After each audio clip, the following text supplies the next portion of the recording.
Les chevaliers templiers sont l'un des plus grands mystères de l'histoire de l'Église catholique. Fondé au XIIe-XIIIe siècle, cet ordre militaire religieux est apparu avec la mission de protéger les pèlerins chrétiens en Terre Sainte. Cependant, au fil des siècles, les Templiers sont devenus bien plus que de simples gardiens. Leur influence a grandi au point de former l'un des groupes les plus puissants de l'Europe médiévale. Mais comment un groupe aussi influent et redouté a-t-il été persécuté et détruit? Pourquoi le roi Philippe IV de France et même le pape Clément V se sont-ils retournés contre l'ordre? Et le légendaire trésor des Templiers a-t-il réellement existé? Dans cette vidéo, nous allons plonger dans la fascinante trajectoire des chevaliers templiers, de leur ascension glorieuse à leur chute tragique. Nous explorerons les mystères entourant cet ordre et comprendrons son impact durable sur l'histoire du christianisme. Restez avec nous pour percer les secrets de cette puissante fraternité médiévale.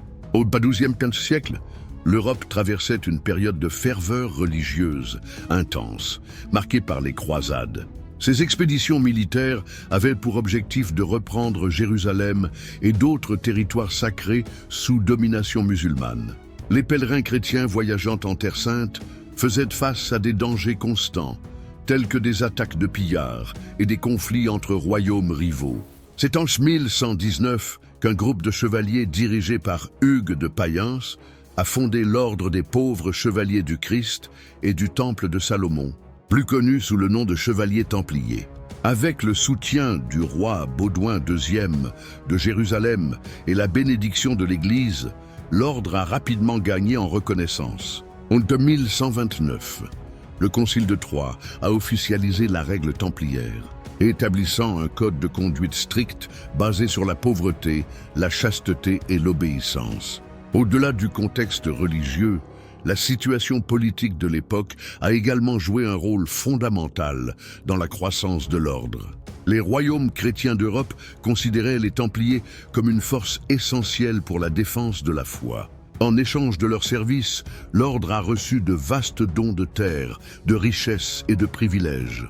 Cette croissance rapide a fait des Templiers l'une des institutions les plus influentes du Moyen Âge, accumulant non seulement un pouvoir militaire, mais aussi une influence économique et politique.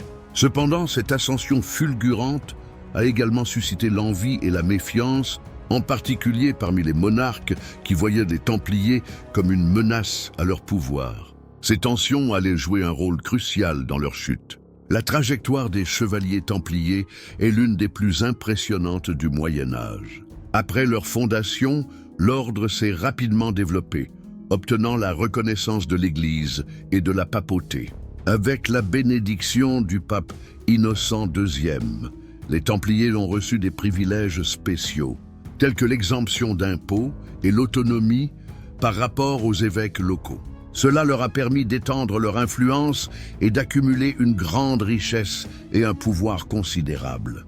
Pendant les croisades, les Templiers se sont distingués comme une force militaire d'élite. Ils protégeaient les pèlerins chrétiens en Terre Sainte et ont participé à de nombreuses batailles contre les musulmans, devenant des symboles de la lutte chrétienne.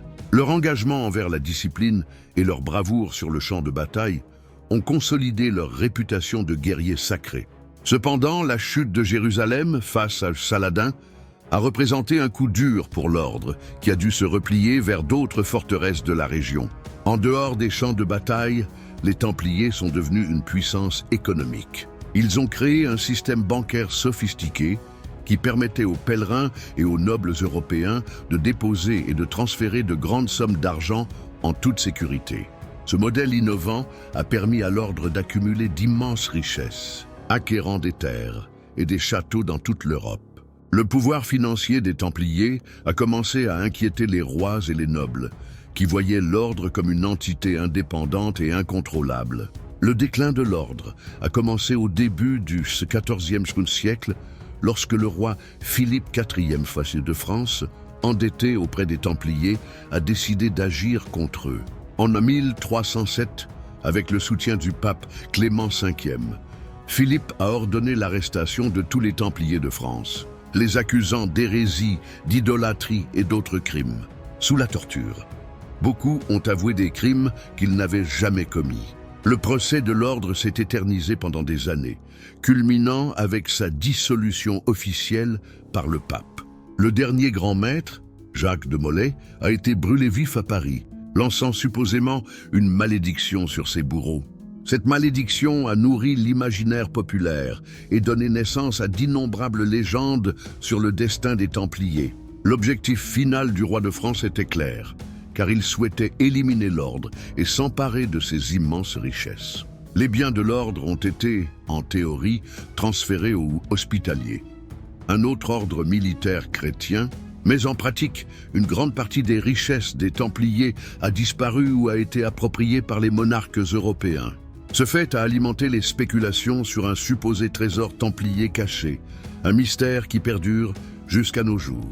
Bien que officiellement disparus, les Templiers ont laissé un héritage marquant. De nombreuses théories suggèrent que des membres survivants de l'ordre ont réussi à fuir vers des régions comme le Portugal et la Écosse, où ils se seraient réorganisés secrètement. Au Portugal 16 par exemple, l'ordre a été renommé Ordre du Christ, jouant un rôle fondamental dans les grandes découvertes portugaises. Au cours des siècles suivants, les mythes et mystères entourant les Templiers se sont multipliés. Des supposées connexions avec des sociétés secrètes, comme les francs, maçons, et des spéculations sur leur relation avec le Saint Graal.